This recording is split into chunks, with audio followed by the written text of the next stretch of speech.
I was here on January 3rd when Maduro was extracted from his country. It was a very surreal moment, as you can imagine. And I remember being here in Bogota, in Colombia, and people were stunned because everybody was just thinking, what did just happen?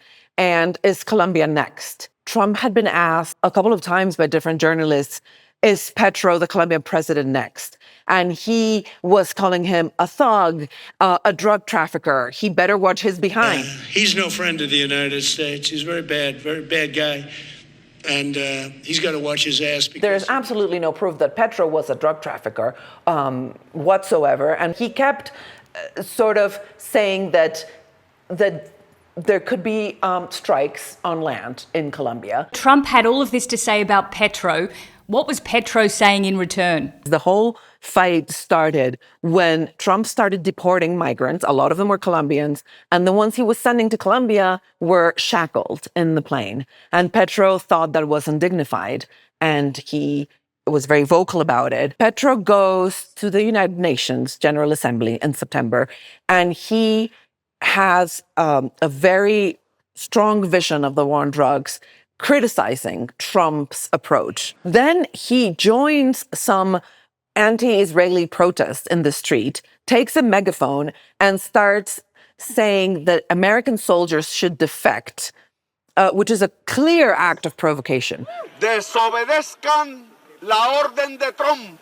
Trump and all of the White House, understandably, are furious about this.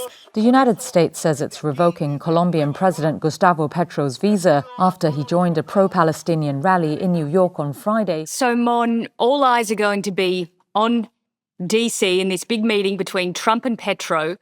What do you think is the best way for Petro to go about dealing with Trump? Because he's been pretty bullish so far. Is that working for him? I think being bullish hasn't worked. Trump doesn't take sort of humiliation or provocation very well. And I think he has definitely shown that he is willing to change his tone a little bit regarding Trump. And vice versa. You know, what's really interesting is that they have very opposing personalities. They sit at opposing ends of the political spectrum. They couldn't be more different than each other. You know, you have a real estate tycoon from New York and this former guerrilla fighter who demobilized in the 90s. But they are very similar as well. They have these kind of very larger-than-life personalities. They can be quite controversial. They always take to Twitter and like ranting and sort of attacking each other. But let me remind you that this meeting that we're going to see is still very much a wild card. Nobody knows what's going to happen. And both personalities being sort of bombastic and controversial, it will be very interesting to see what's going to come out of it.